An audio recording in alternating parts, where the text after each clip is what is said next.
in Austin, Texas, and that's how we decide if the show is going to be good or not based on how the weather is here. We're trying a couple new things today, and you know what? It turns out, Hattie Cook, that this is the Friday is the big show. Friday is the big show. I did not know that when I started this. I thought Friday would be the least of big shows, but it's the most big show. So we're going to do our best to make it a great show for you. I've got a lot of good links, a lot of good news, and it's sort of a weekly wrap-up show in a lot of ways because a lot has happened in the week, and on Friday I'll tell you all about it. So welcome back to the show, Hattie. I know it's a big commitment for you to be here, be a part of the show, but welcome to it. Thank you. And it's good to have you back.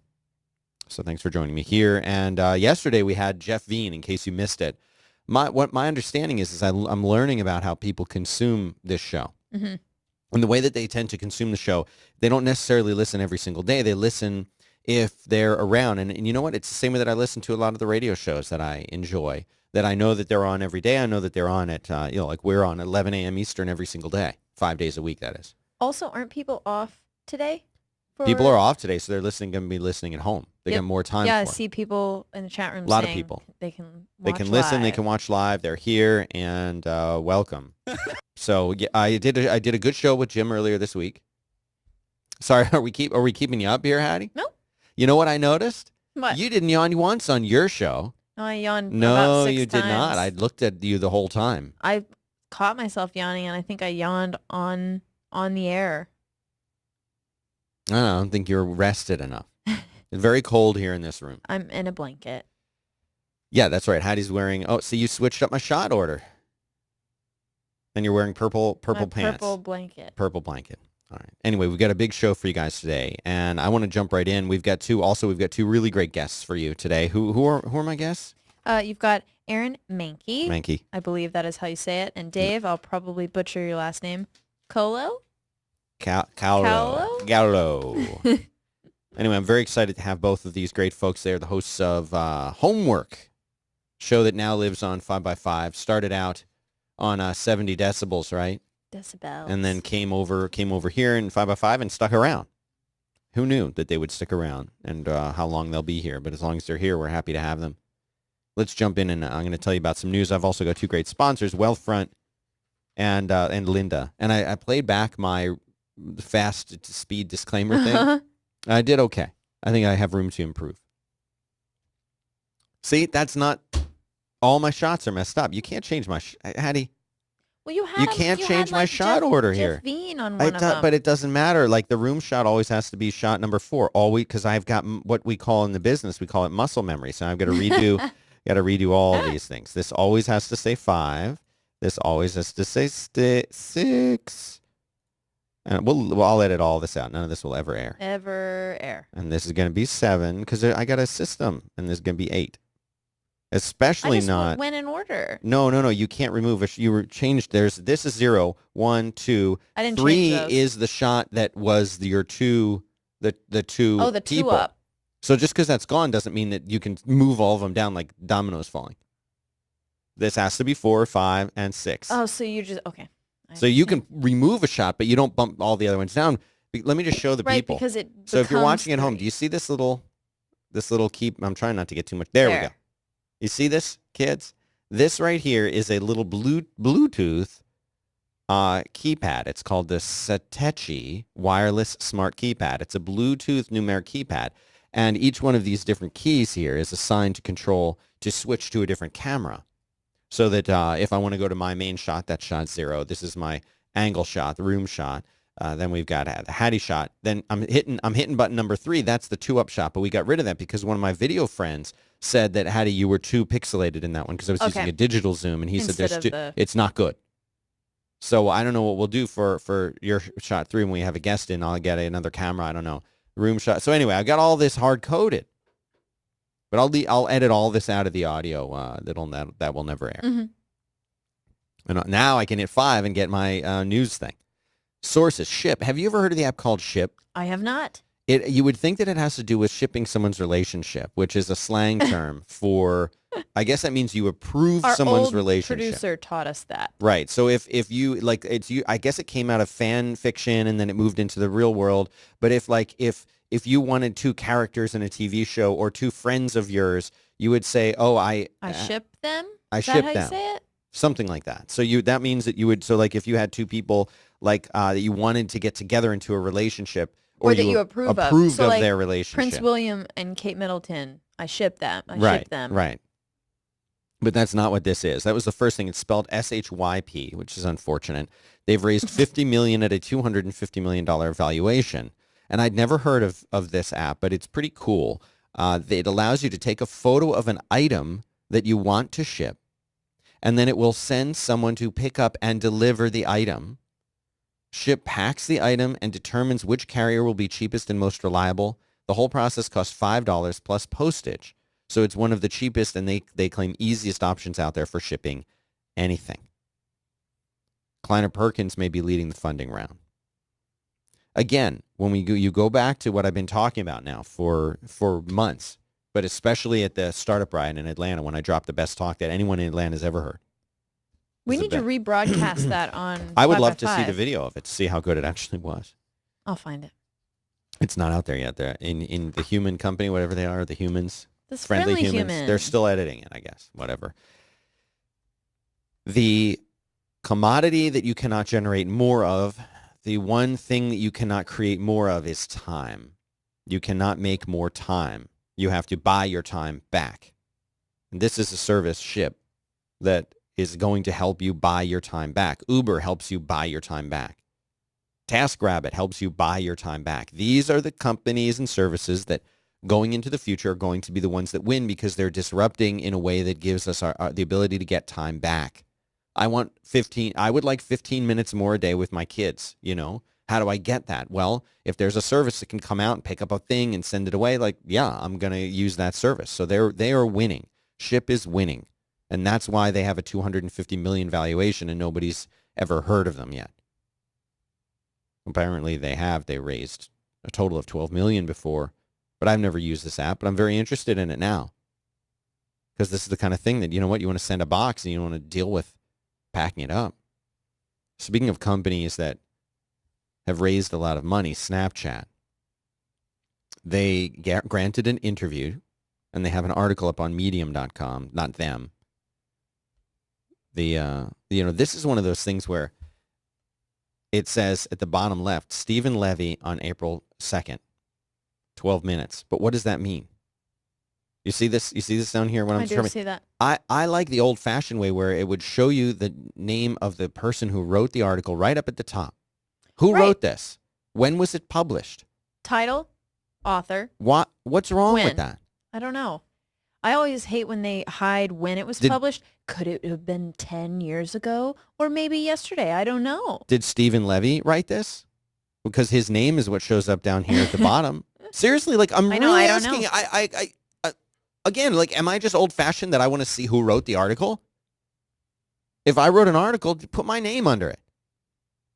Where is this? Is that this person at the bottom? Angus and 46 others recommended. Anyway, I'm going to find Stephen Levy wrote it. Good. This article is talking about Snapchat and how what they're doing. They released their transparency report, what they're doing about transparency. And when they say transparency report, what this means is like how many requests did they get from like the government or other places to try and get information about their users. They had 375 total asks between November 2015 and February 2015, affecting the unfortunate 666 accounts. Many requests yielded no data, and apparently the bulk of the requests resulted not in message content, but metadata, like whom the targets exchanged snaps with. They're expanding their bug bounty program, so if you find a bug and you're a coder across the world and you find a vulnerability that could compromise its security, they will be giving cash to those people, and they're expanding that program. And they have issued a complete shutdown of third-party apps. Here's the line from this article. In order to protect its users, Snapchat does not publish or allow access to its APIs. Nonetheless, third parties have found their way in and offered apps that compromise privacy on Snapchat in the guise of added functionality. They've been making it harder for outsiders to write apps, but now they have introduced new techniques that they hope will shut the door in their words, decisively.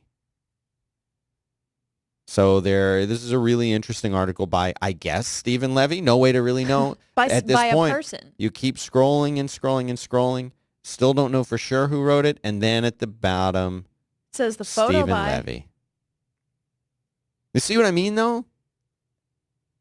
Do they put it want right you up to at the top. Medium.com, Ev. Put it right up at the top. I want to know who wrote this article. Sway. Have you heard of Sway? I have not. I'm behind on all of Don't these. like the name. Don't like the name. Sway is by Microsoft.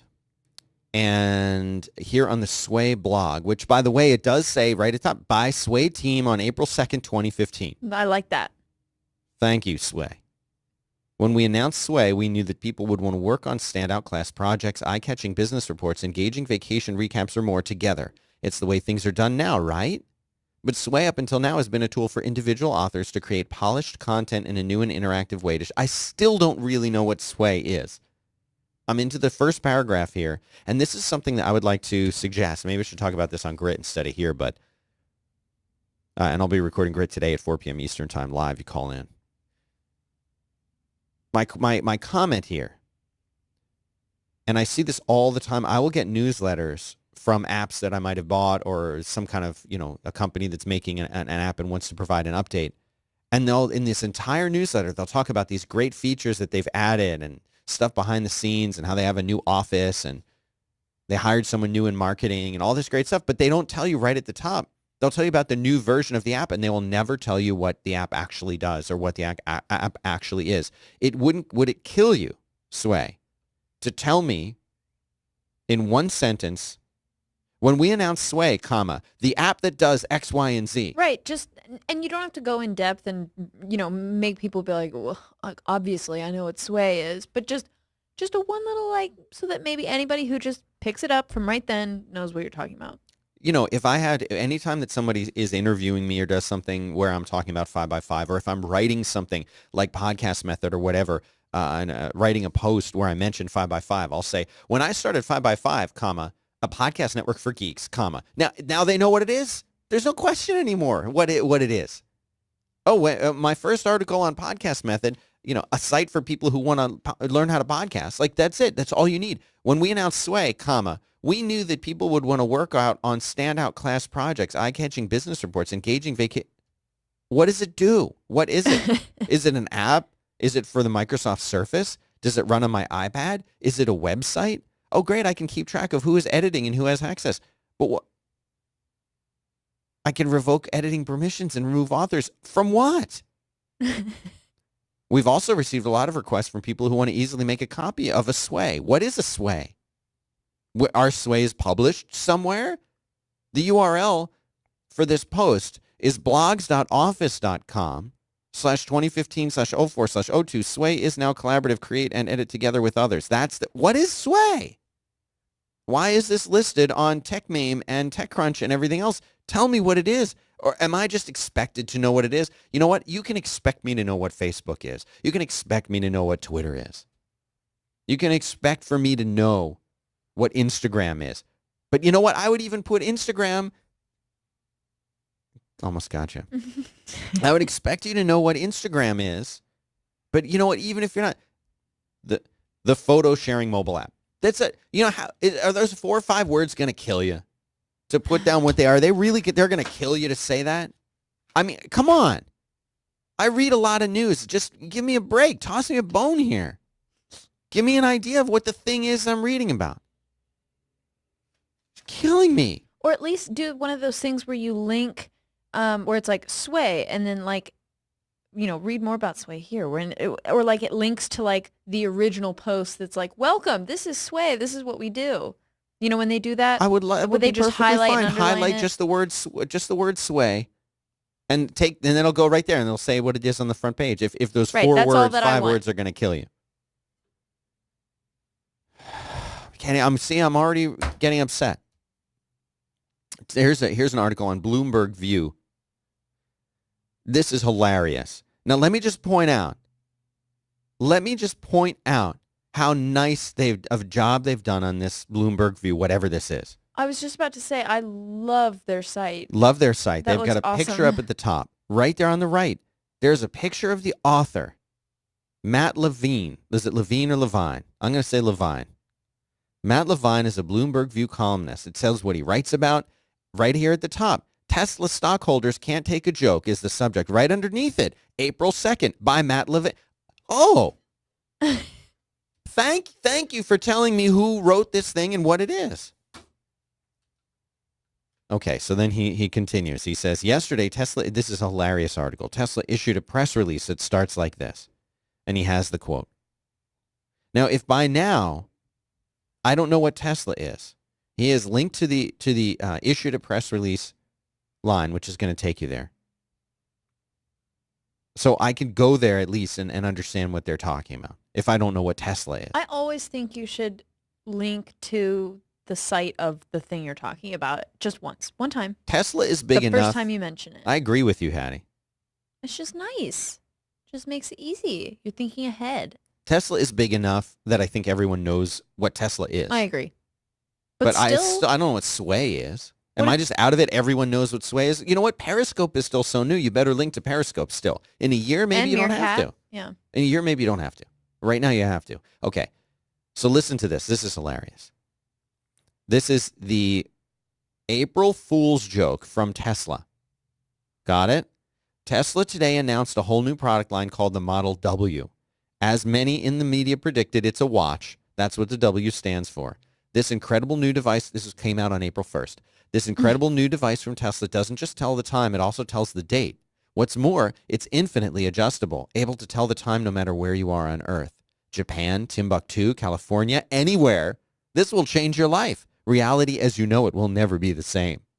Pretty funny, right? Mm-hmm. They're making a watch. They're not really making a watch. No. And here's what Matt writes. It goes on, but you get the idea by now because you are a human. You have context clues to guide you. Maybe you remember how awful the internet was that day. Hold on. Maybe you remember how awful the internet was that day that was all about the Apple Watch. Maybe the phrase April 1 means something to you. Perhaps you didn't laugh exactly at this press release. I didn't, but you're able to recognize that it takes the form of a joke. And he continues and says, computers are notoriously terrible at jokes. Listen to this. With about 5 minutes remaining in the trading day, the company posted a statement on its official website under the headline announcing the Tesla Model W. In the following minute, the stock jumped about $1.50 or about 0.75% from its level the moment before to as high as $188.50. Nearly 400,000 shares traded in that time. And it was the heaviest 1 minute of trading volume in the stock since the opening 60 seconds of trading on February 12th. Wow. Tesla shares quickly retraced most of that upward move and ended the session at 187.59, down 0.63% from Tuesday's close. And here's Matt again. So people lost maybe as much as a few $100,000 because for a brief, stupid minute, they thought that Tesla was introducing a watch. No, of course they didn't. They thought Tesla was introducing a thing called the Model W, and they didn't read any further than the headline. And they bought Tesla stock hoping that the Model W, whatever it was, would be a huge success or would be perceived as a huge success by someone else a minute later. And then they realized that they'd been fooled, and they sold the stock at a small loss and moved on with their day. And when I say people, I mean mostly algorithms, which are faster and more literal than humans, though in that space of a minute it is conceivable that an actual human saw the headline and fired off a buy order before reading any further. Can you believe that? Wow. That's insane. I mean, I don't think Tesla was thinking about this when they said, oh, you know what, we'll say we're coming, because there's the rumor that Apple's coming out with a car. Well, we'll come out with a watch. It'll be funny. Now, first of all, I might buy a Tesla watch sight unseen because I would buy a Tesla car in a heartbeat. Yeah. If I could justify that car, spending that money on that car, I would do it because it's an amazing car that I got to test drive. It blew me away. I would buy a Tesla watch if they were going to make one, but that's like he says, people weren't responding to this thinking that they were going to make a watch. They responded to it seeing that there was something called the Tesla W, and we better buy that. Tesla's making something. I'm in. And the stock went up because of that. That's insane. I'm going to tell you a little bit more about money. Speaking of stocks and money, I can tell you a little bit about that. Our first sponsor today is Wealthfront. Wealthfront's super cool. They're an automated investment service that makes it easy to invest your money the right way. You can set it and forget it. If you're young and earning money, you probably thought about how you should be investing your money, but you don't really want to worry about that. You don't think about that stuff until you get older. You can set this and forget it, and they will streamline the whole process. You answer a series of questions, easy questions. They determine your risk tolerance, fund your portfolio, and Wealthfront. They get started immediately. They work 24/7 because there's a lot of really good software behind the scenes that's looking at how to safely and depending on how aggressively you want, reinvest your dividends. Each trade that they make it tax efficient so that your after-tax returns are maximized. If none of this makes sense to you, you really should check out Wealthfront because they handle all of it behind the scenes. And they only charge 0.25% per year, which is less than a quarter the cost of a traditional investment advisor. What that means is it's cheaper, and you do it all online, and you don't have to spend a million years sitting in somebody's office talking to them and listening to them hem and haw about, this. They manage over $2 billion in client assets. That's a lot of money, and they know what they're doing. And one of the things that they're doing for 5x5 listeners is if you go to wealthfront.com/5x5, your first $10,000 will be managed for free. My guess is many of you are going to be investing less than $10,000 anyway, so that just means it's free until you cross that mark. Wealthfront.com/5x5 URL to go to. Just check it out. I think you'll be pretty happy with it. And now, by law, I'm required to read this disclaimer. Wealthfront Inc. is an SEC-registered investment advisor. Brokerage services are offered through Wealthfront Brokerage Corporation, member FINRA and SIPC. This is not a solicitation to buy or sell securities. Investing in securities involve risks, and there is a possibility of losing money. Past performance is no guarantee of future results. Please visit wealthfront.com and read the full disclosure. Thanks very much to wealthfront.com/5x5 for supporting this show. Yeah, you like that? What happens when you try to Photoshop money, Hattie? You're a designer. Well, what do you mean? What, like, did you scan it in? Or Yeah, did you scan it in? Well, if you scanned it in, you would see the front and back at the same time. Oh, like the watermark stuff would come and through. Stuff. So that's hard to do. Yeah. But if somehow would it work, you figured out, I don't think so. I don't think. Have you ever spocked your money? Spocked? Spocked. Nope. Have you ever spocked your money? Nope. Have you? No, but there's an interesting article on a site called Hyperallergic, which is showing a picture of spocked money. Apparently, the Canadian $5, they like to copy everything we do, so they copy our $5 bill. Not in looks, but they call it a dollar, which we invented. Right, it's just the Canadian dollar. Yeah, but it's copied. Anyway, as you know, one of my all-time favorite actors, Leonard Nimoy, passed away last month. But there is this Canadian $5 bill. And if you go to facebook.com, Hattie, maybe you could add this link to the show notes. Show notes are going to be at 5x5.tv/dbh/22. The facebook.com/SpockYourFives, where you can go and see this. But apparently the guy on the $5 Canadian $5 bill, you can make him look like Spock by drawing in some hair, pointing the ear, and adding some eyebrows, and it looks like exactly like Spock. So they went into a frenzy spocking their $5 bills, and they did a story about this over on Hyperallergic. Jillian Steinhauer. Well, in order to show the pictures of that, they wanted to scan them in and, resize the image to put up on their website, but it turns out you can't do that. Reddit has already known about this, of course, for 3 years. But it's not just that you can't Photoshop, as meaning like you can't edit it, but you can't even load an image of a Canadian $5 banknote, even if it's already defaced to the picture of Spock. You can't do it. Photoshop pops up a message, and here's the message. It says, the application does not support the editing of banknote images. Wow, it knows. It knows. Like but that. It's not limited just to $5 Canadian bills. There's a lot of other ones.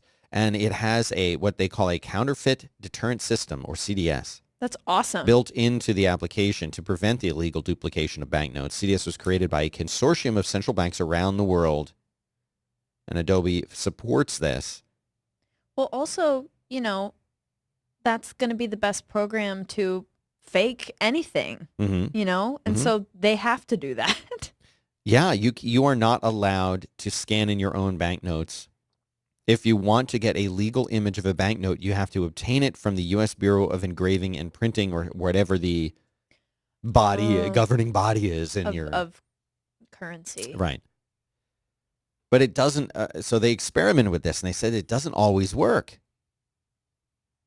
They did a number of tests, and they found that if you have like a really bad photo that's like stretched or not even or whatever, it sometimes will work. But here's their report from Photoshop CS6. Would not load images of 2 spocked Canadian $5 bills, a $100 US bill marked specimen, a 5 and 500 euro bill, both marked specimen, but it would load 1, 5, 10, 20, $50 bills not marked specimen. This photo that the author took of a $1 bill, etc. But they found that it worked more often than it did not work. Now, you told me that when you were a little girl, you used to Photoshop bills, your own bills. No. And had a little thing going, like a scam or whatever you call it, like a con. Just Monopoly money. A long con. Yep. I'm in the long con. Samsung. Finally we get the way in. Anything that Joanna Stern does, I'm a fan of. Across the board, unilaterally and universally. Can you get her on the show? Greg is on it. He has made contact, I believe. What kind of contact? With her people. Does that look clean to you? Okay. Well, she's the best. Any review that she does, like if she reviews the Apple Watch and says, go buy it today, I'll go buy it. If she says, get an iPhone 6, I'll go get it. Now she's giving a really good review to the Samsung Galaxy S6. She says, this is her title in Wall Street Journal. Again, oh, look. There's the title. They have a picture underneath it. And look, there's a picture of the human that wrote this. Her name is Joanna Stern, and it says her name. And then it has the date it was published, March 31st. And I bet if you click on her name, it shows you all the articles that she's written, too. What a novel idea. That the author of this post, this article, might want to get credit. Who would have thought of such a thing? Samsung Galaxy S6 review. The iPhone 6 has met its match. A better camera, sharper display, and faster charging put Samsung's new flagship phones ahead in the smartphone race. Basically, I will summarize this article. She says, I am not afraid to say it. I love Samsung's new phones, maybe even more than my own iPhone 6. Like a child who just found out that Santa isn't real, I have spent the past week questioning everything I know. I love her. I love her. She says, I'm serious about how drastic the change is. Samsung has taken direct aim at Apple's smartphone, this time even seeming to copy some of the iPhone's design and features. No, neither of the new Galaxies brought any original ideas to the evolution of the smartphone. If anything, Samsung has actually sucked out the differentiators, including the waterproof design and removable storage and battery. And Samsung still needs some schooling in the software department. Now, she has a wonderful picture here showing Oh, that's cool. The iPhone 6 on top and the Galaxy S6 on the bottom. They're almost identical. People who have compared these two phones. Look at the way the light hits the corners. It's exactly the same thing. She says the Galaxy S6 is a stunning device that is equally pleasing to hold as it is to... Why isn't she on the show to talk about that? I swear. Greg. Why do you blame Greg? He's in the chat room. He says, I'm working on it. Well, you don't want to get bombarded by two different people. Let one person handle it at a time. I would let one handle it at a time if they were actually guests like Joanna. And listen, nothing against my guests today. They're really good. But she came out with this article on, I don't know, what was it, the 2nd? That was yesterday. I want her on the show every single day. Okay. Anyway, she says she's shocked that she would use the word stunning. It charges fast. It has a great screen. She says the camera is really good. And she says it destroys the HTC's new One M9 and other flagship Android phones. I think this is the phone to get, but, and this is the big concern that I'm always worried about. The user experience is where the Galaxy S6 still struggles against the iPhone and even Android phones like the Moto X and Nexus 6. She says it's gotten better, but It's still not great. It's still not great. She says that a smartphone, she says, finally, smartphones are equal on both sides of the iOS-Android divide. That's a great thing, but it means the decision now really comes down to your software platform of preference. She says, I prefer Apple's app selection and product ecosystem. That, and I'm still under a 2-year contract. She says, but if yours is coming up, she's saying, go look at the S6. So I don't know. My phone's not up, but I'm. You're already thinking about a 6. I'm thinking about getting a 6 or something. But are you thinking about the 6 Plus or the 6? I would definitely get the 6. Okay. What, you're thinking about the Plus now? No, just the 6. Joanna Stern. Get her on the show. We're working on it. And I understand that Medium puts the author's name in the bottom left like this.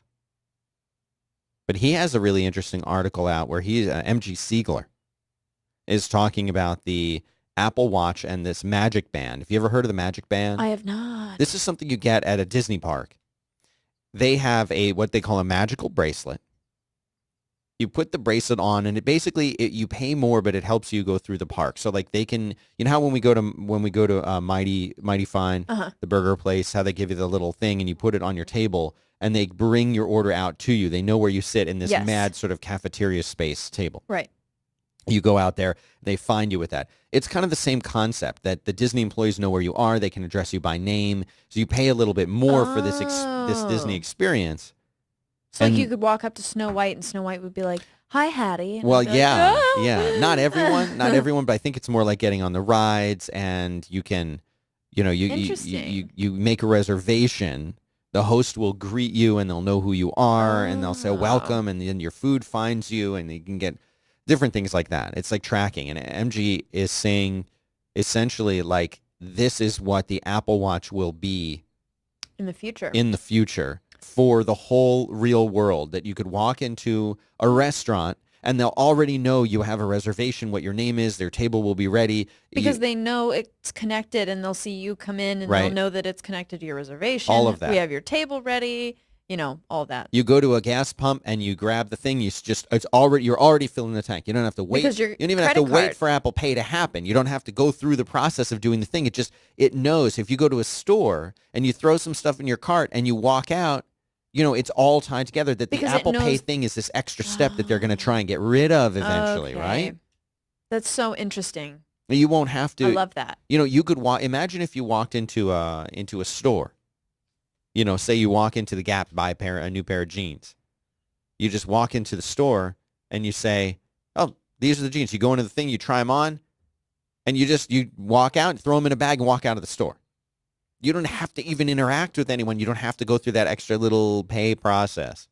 That's the future. Way the future. Do you still have that one? Way the future. What, the sound? Mm-hmm. Of course. Somewhere. You want me to do that one? Yes. All right, hang on. Then I'll go get it. You would think I would have that easily accessible, but it's not. You could just turn the volume up on your phone since that's your ringtone. That's my ringtone. I know. That milk is bad. Now we've got, before we get the Mankey brothers, I want to show you guys this crawl video. This thing is crazy. This is the best game. This looks like the best game I've ever seen. I may not have flash on this thing, so who knows. But this is this really cool looking game. It is a multiplayer dungeon crawler that you are like the hero and then your friends control the monsters.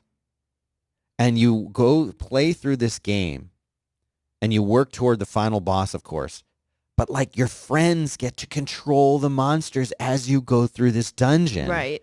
And fight you. And then if they manage to defeat you, then they become the hero. And I think it keeps switching back and forth. That's so cool. It seems like it would never get stale. Oh my gosh. And so it's available on Steam. You can get early access and start playing as the game is developed.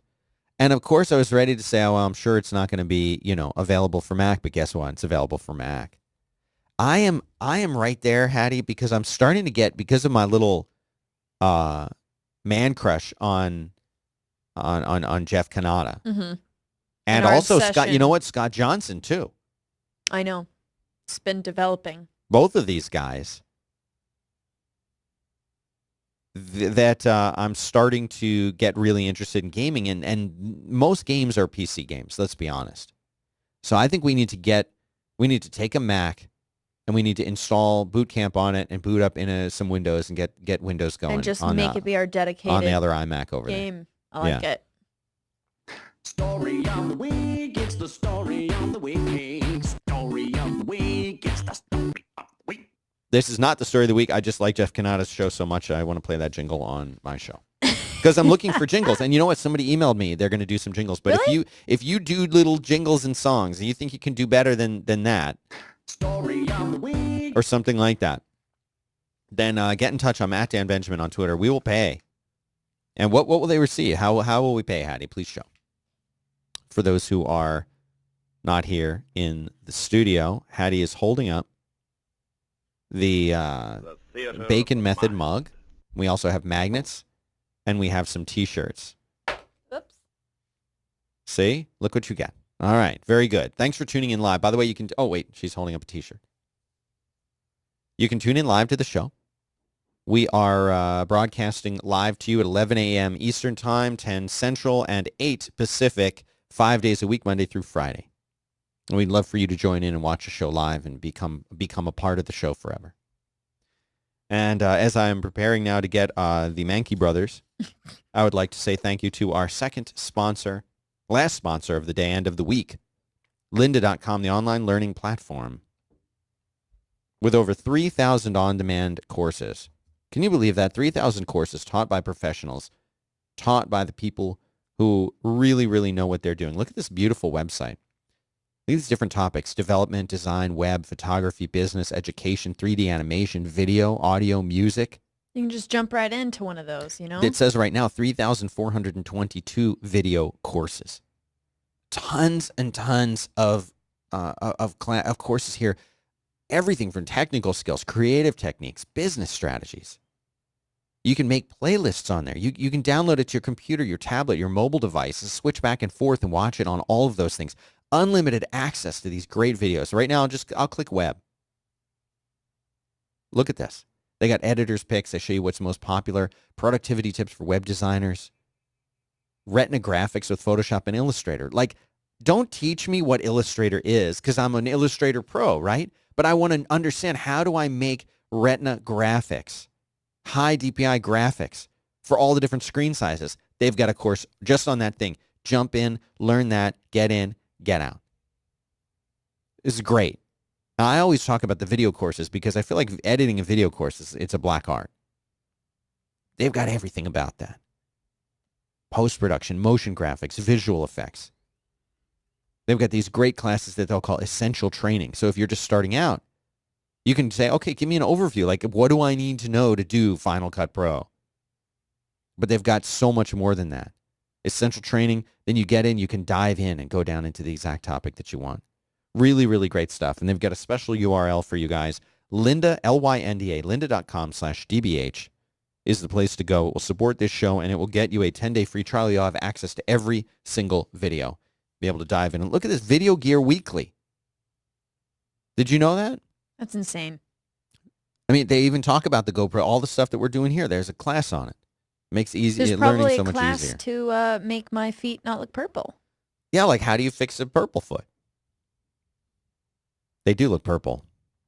All right. Anyway, thanks very much, Linda, for supporting this show. Hattie, could you please get the Mankey Brothers I sure on can. the line for me today? And you said you set up their shots and stuff for me. Mhm. Look at these guys. We'll get Aaron on and make sure Dave's on. Aaron. Hello. Oh, hi, Aaron. Who are you going to get next? Dave. Dave. Get Dave. This is Aaron. Hi, Dave. Wait, oh, wait. Dave is coming on the line. Can you hear us, Aaron? I can. Good. Got me? Yeah. Dave? Dave. Hello. Hi, Dave. Hi. And we got Aaron on here, too. Can you say hi, Dave? All right. How you doing? I like the lag that's I going know. on right now. Yay, Skype. Can you hear us all right, guys? We're good. Okay. Yes, very good. Well, welcome to the show. You guys are the two hosts, creators, and hosts of the amazing show Homework, That's right. which is a fantastic show. And I just want to congratulate you guys. I don't know if you're looking at the numbers like we are, like Hattie. She sits there and stares at the numbers all day. I'm numbers lady. And you guys are doing great in the numbers. The show gets such great reviews. And I'm always... You got crazy sponsors. yeah, and I'm just thrilled to have you guys on 5x5. And the work that you're doing is fantastic. 156, celebrating your 156th episode released just today, I believe. Yeah, just this morning. So congratulations on that. That's a big milestone to cross the 150 mark. If you think about the challenge of doing a show pretty much every week, and you guys do it like clockwork. And when your show came out, it was just a tiny little show, you know, and you've grown and you've had such a wonderful, loyal audience. And let me just read the description. A weekly advice podcast for people who work from home, whether freelance or telecommuter. We address listener-submitted questions, comments, and concerns about all aspects of working from home. Hosted by the Mankey Brothers. That's right. I mean, is that you guys like that? Because I think we can go. I don't want to diminish Dave's, but Hattie had a problem with your last name. Yes, can you? She couldn't pronounce it. Well, she did pick the most common mispronunciation, so she's Oh, in good good. company. You do, for the record, you do say your name sometimes. So could you say it now so we make sure that we never mess it up again? And none of our listeners will ever make that mistake. Sure, it's a Kalo. It's Kalo. been Uh-huh. Americanized over the generations. Yes. You know what? If it would have started with a K, I think I would have pronounced it that way. I don't know why that would have Right. been the change. Right. Americans don't know how to pronounce anything unless it's spelled phonetically. So if you Right. want, you could, what I would Especially do, a Texan. it just is just some advice you're going to have to run with this. Do it K-L-O. And that way they'll Oh, know J-Lo yeah. and they'll be like, Kalo, Dave Kalo. Right. Well, when spelling it, I've tried to break it up. I'll say C-A-O-L-O Yeah. or C-A-O-L-O, and Yeah. it doesn't matter. People still make them. They have to request a second attempt. Right. You just whisper the middle O so that they don't Yeah. know that it's I'm just there. going to start saying K-L-O from now on. I like that. it. Well, I love the show, guys, and keep doing great work. Why do you think that your show has had such a successful run? You know, I talk about on the podcast method a lot. I talk about how hard it is to create a show and to show up every single week. And how is it that you guys have had such a great run? I mean, crossing that 100 mark is a big deal. Crossing the 20 mark is a big deal.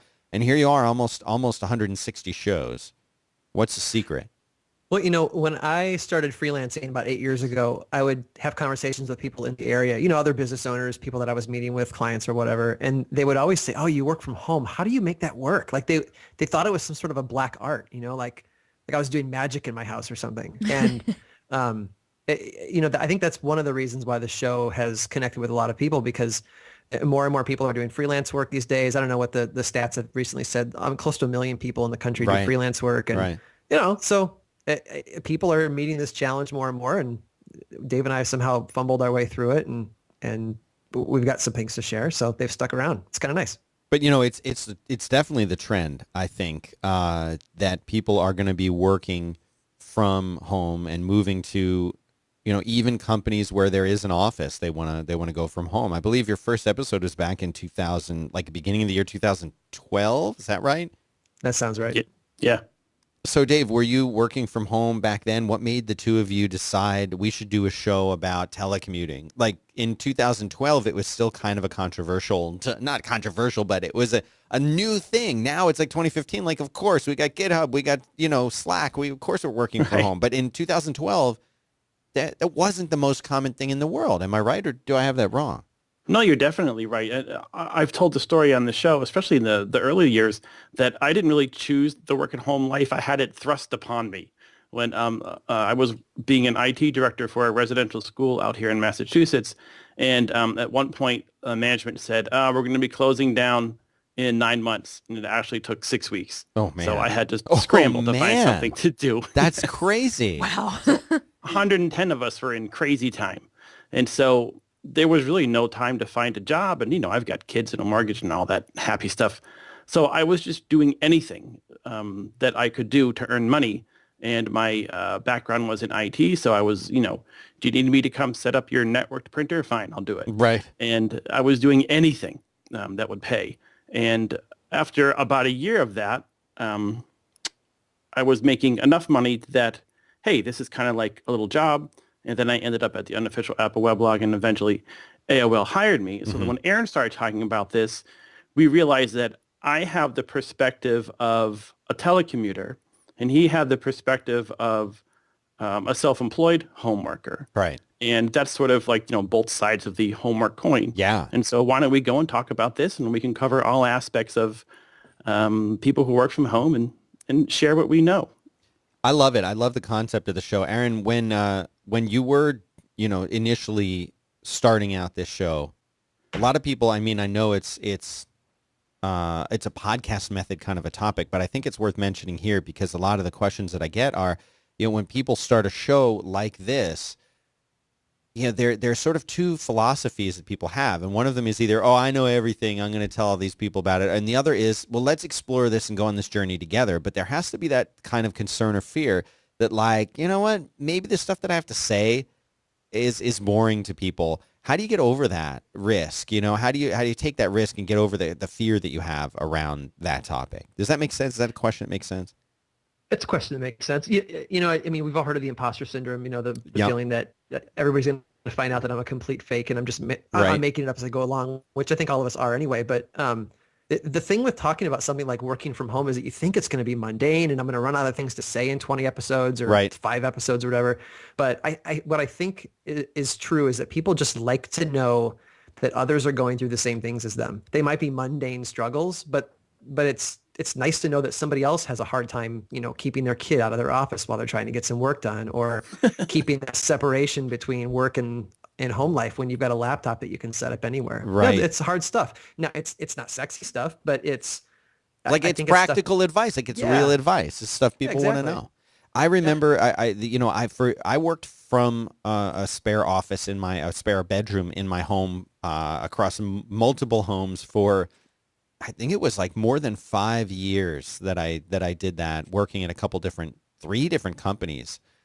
And it was, people always have said, oh man, it must be hard not to watch TV. It must be hard not to and for me, I had the opposite problem is I found that I worked too much. I didn't have enough of a separation between my home life, if you will, and my work life. And it was very different to go from being being a guy who got up in the morning and took a shower and drove to work and worked and then got out of there and left, especially when it is your own business. It was even harder for me because work never really stopped. And I had to make this very conscious effort.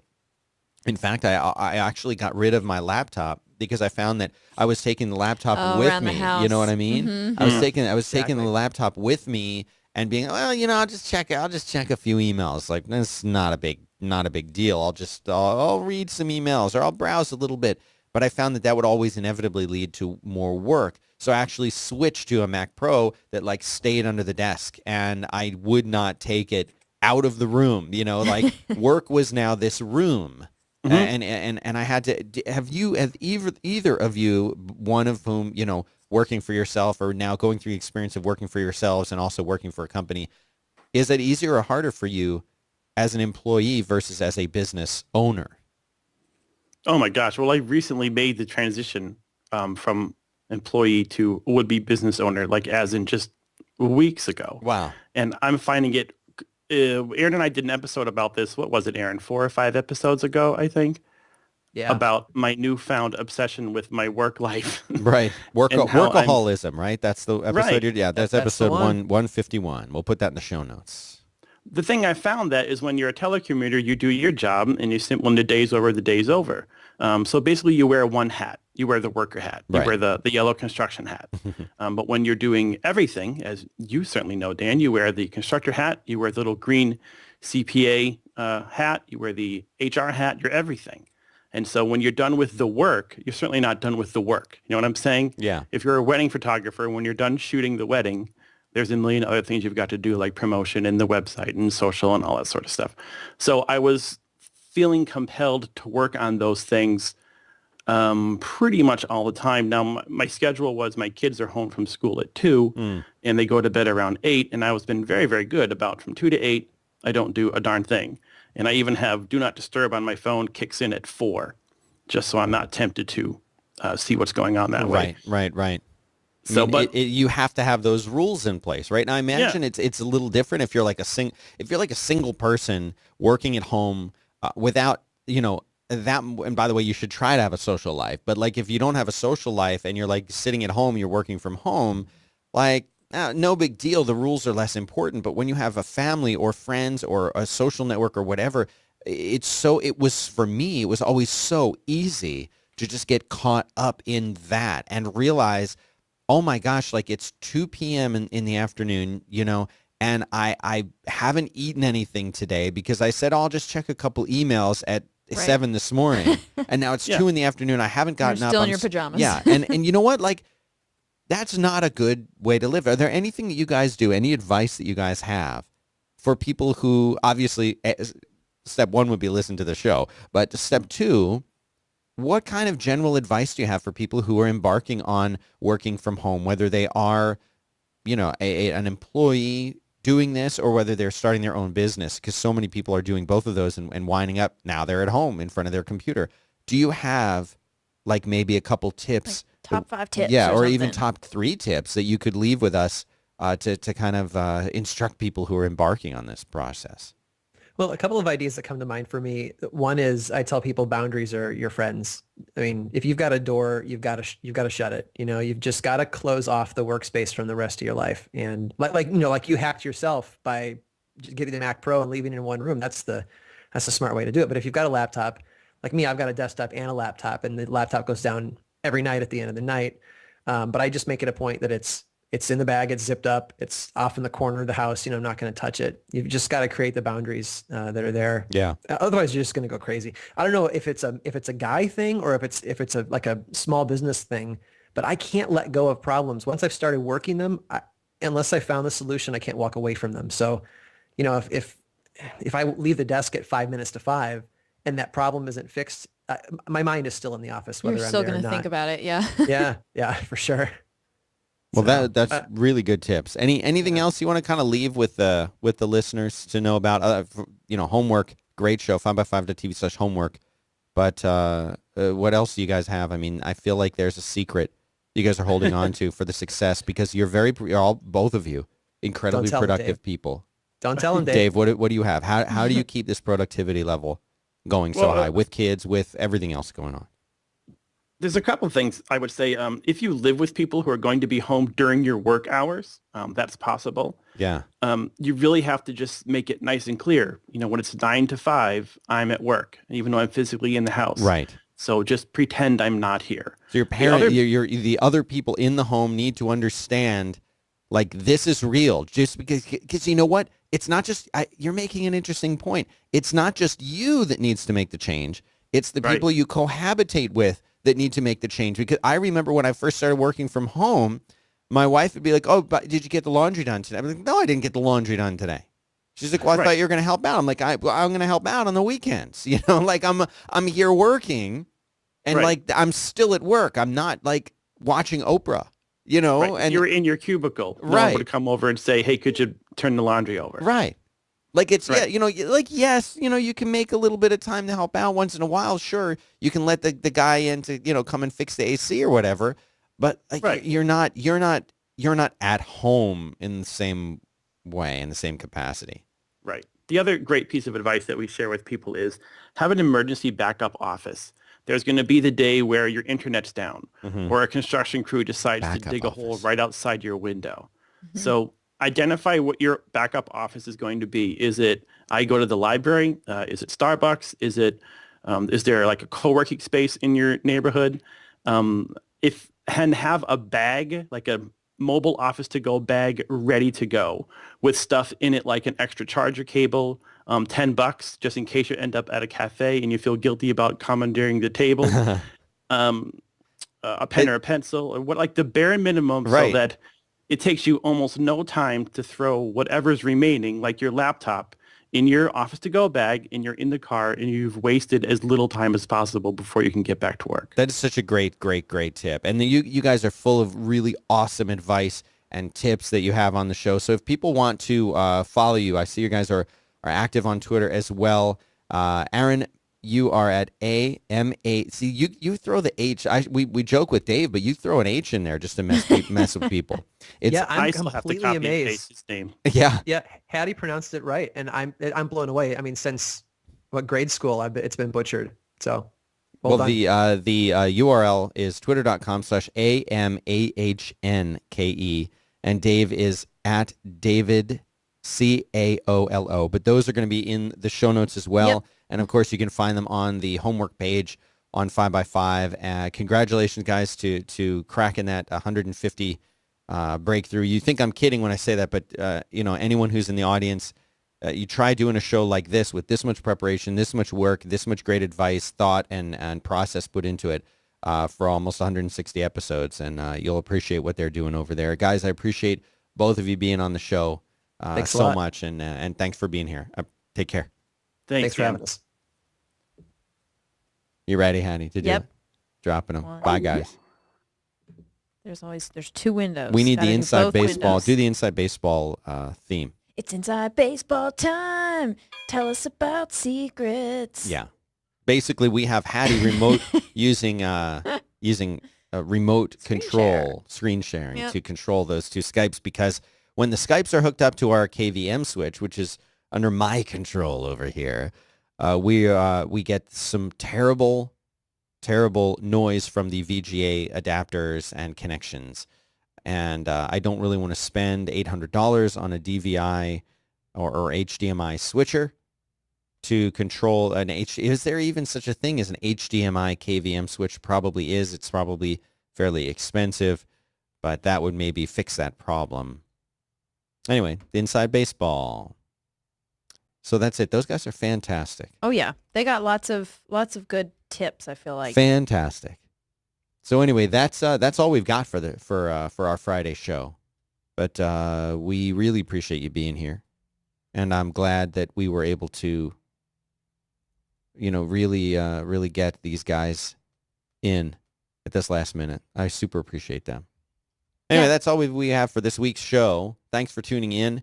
Again, we broadcast live at 11 a.m. Eastern, 10 Central, 8 Pacific on danbenjamin.com/live or 5x5.tv/live, both places. And, of course, you can be a part of the show, and you can enjoy the inside, behind-the-scenes, 4-camera studio shots here. Thanks, everyone, again, for tuning in. Thanks, Hattie, for making the accommodation to be here. I know it's a big commitment for you to be here. I made some, got the babysitter, everything. Good. So. Good. Well, thank you for being here, and thanks, all of you. Have a great weekend. Right, I got to hit all these buttons. I'm going to try hitting record and see if it screws up the video. Bye.